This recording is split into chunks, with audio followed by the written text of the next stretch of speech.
안녕하십니까 동역자 여러분. 오늘 사무엘 하 우리 12장 후반절 보도록 하겠습니다.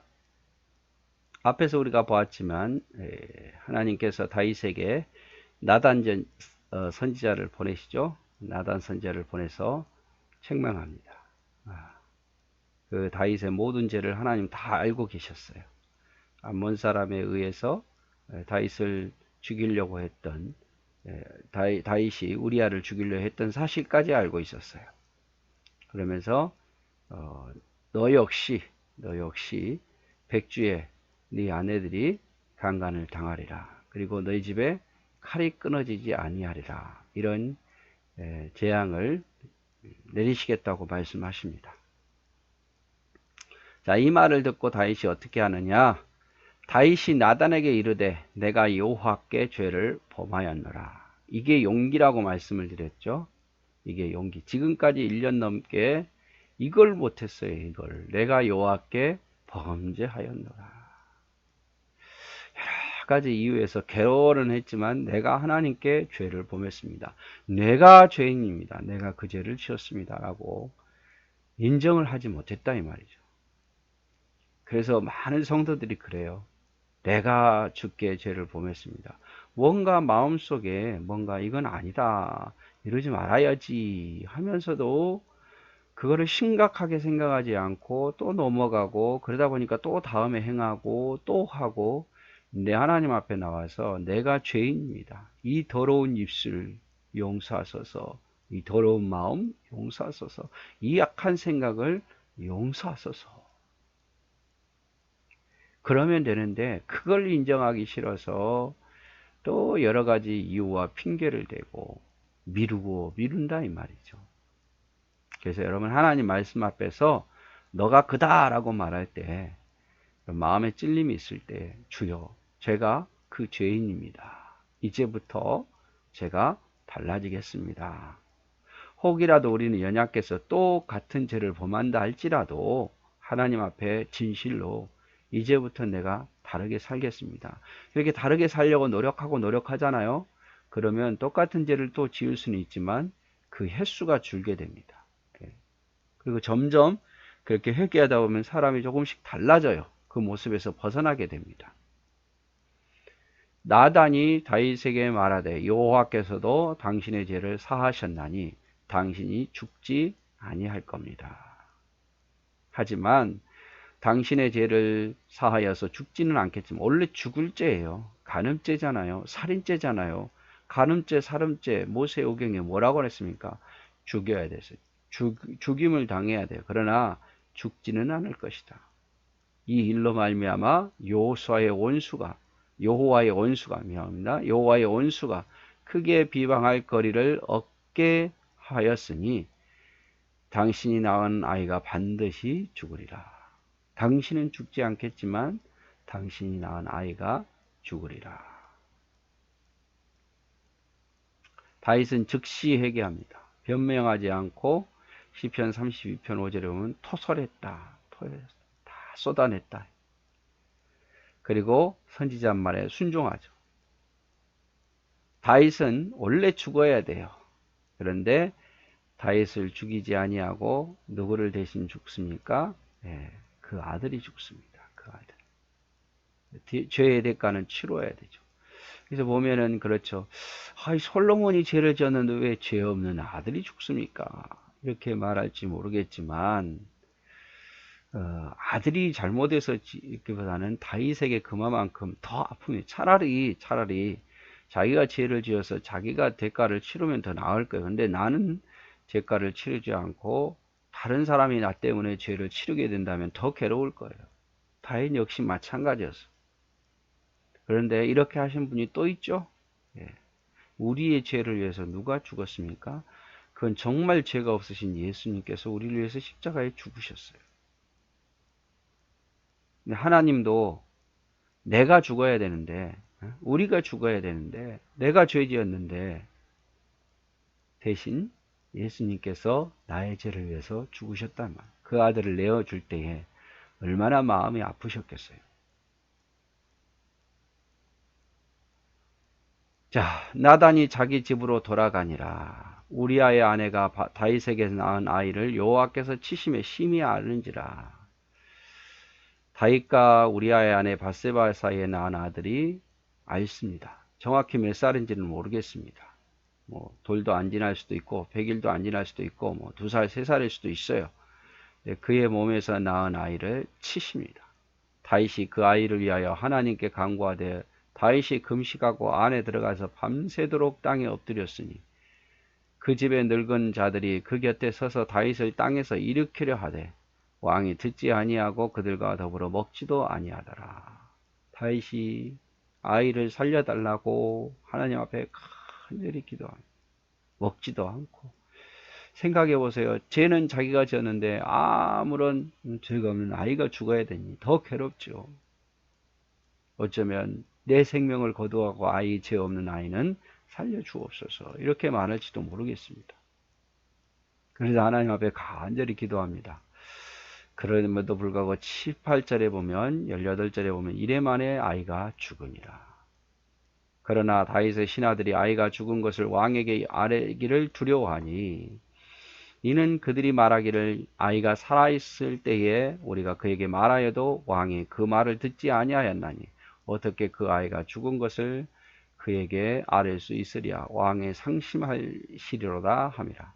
다윗이 그의 신하들이 서로 수군하는 것을 보고 그 아이가 죽은 줄 다윗이 깨닫고 그의 신하들에게 묻되 아이가 죽었느냐 하니 대답하되 죽었나이다 하는지라.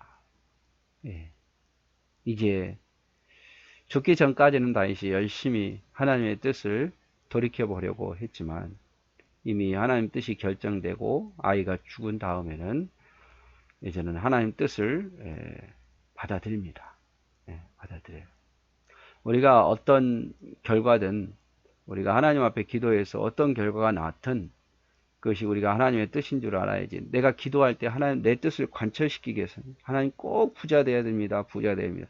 부자 안 되면 하나님 뜻이 아닙니다. 이렇게 말해서는 안 되고 우리가 기도하되 하나님이 나를 선한 길로 인도할 줄 믿고 우리가 기도하면서 어떤 일을 해도 결과가 어떻든 간에 그 당장만 보지 말고 그 다음에 하나님 복을 주실 수도 있고 그리고 때로는 그 고통이 하나님의 뜻일 수도 있어요.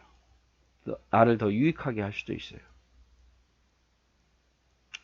다윗이 땅에서 일어나 몸을 씻고 기름을 바르고 의복을 갈아입고 여호와의 전에 들어가 경배하고 왕궁으로 돌아와 명령하여 음식을 그 앞에 차리라 하고 먹은지라. 신하들이 그에게 이르되 아이가 살아있을 때는 그를 위하여 금식하고 우시더니 죽은 후에는 일어나서 잡수시니 이 일이 어찌 됨니까 하니. 자, 백성들이 신기하게 여기는 거죠. 신하들. 아니 죽기 전에도 그렇게 슬퍼하고 금식하면서 음식을 안 먹더니 죽으면 더 슬퍼해야 되지 않은가. 잃어버린 것에 대한 더 슬픔이 있어야 되지 않겠는가. 이렇게 생각하는데 이상하게 죽었다고 하니까 음식을 먹고 마시더라 이 말이죠.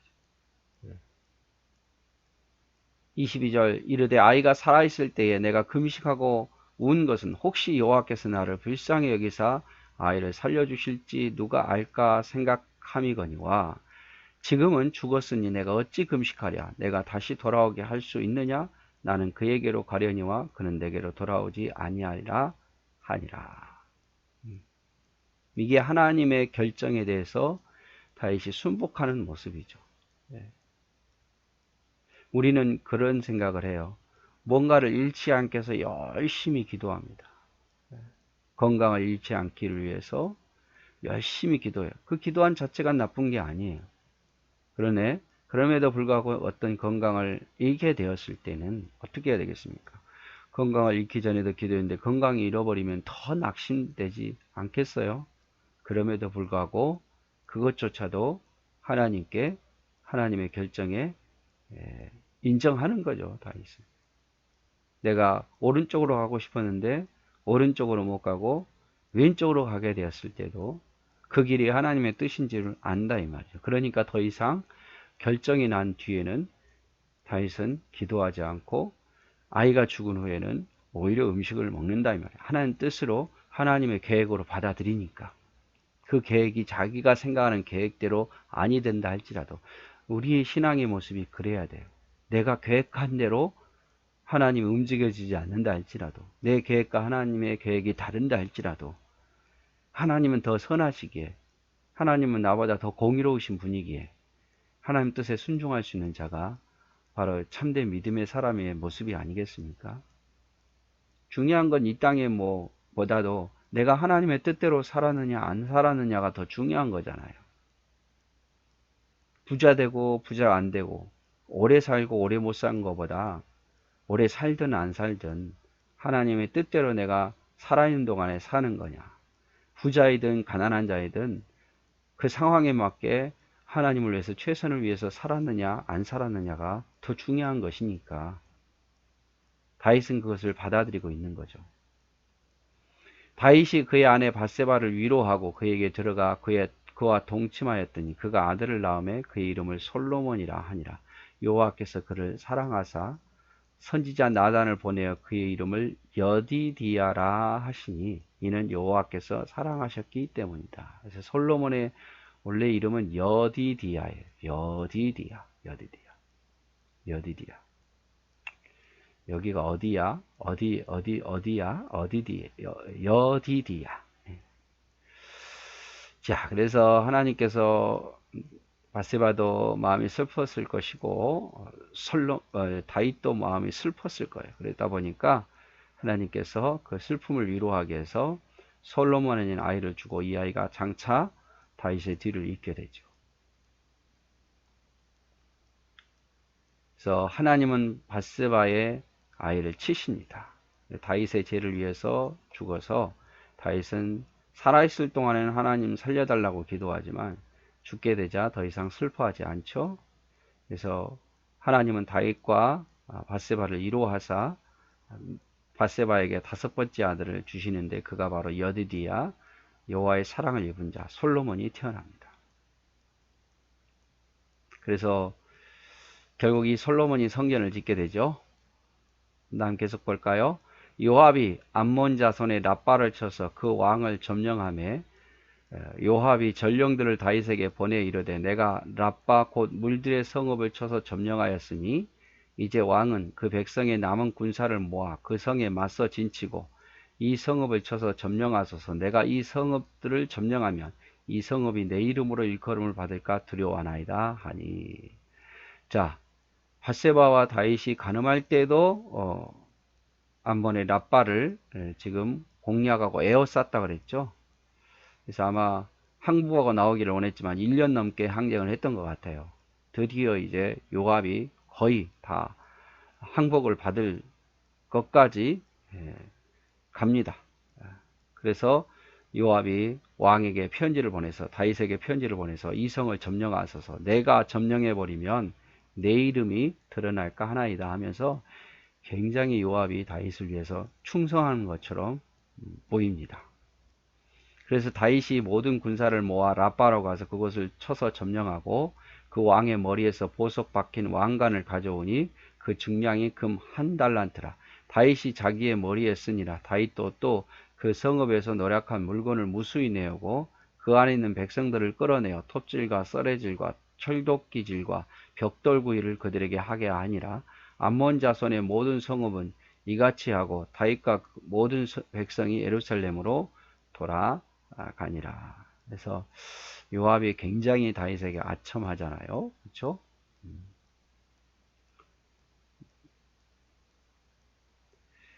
자, 요압은 모든 공을 다윗에게 돌립니다. 다윗에게 돌려요.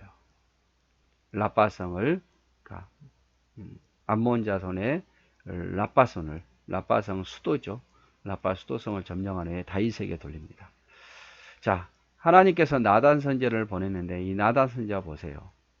하나님의 명령에 따라 행하지 않습니까? 왕이 기분 나쁘면 자기도 죽임을 당할 수 있어요. 그럼에도 불구하고 하나님 명령하시니까 담대하게 하죠. 그래서 목사는 이렇게 선지자적 사명을 가지고 있어야 돼요. 담대하게. 성도들이 받아들이든 받아들이지 않든 하나님의 말씀을 과감하게 지혜롭게 증거해야겠죠.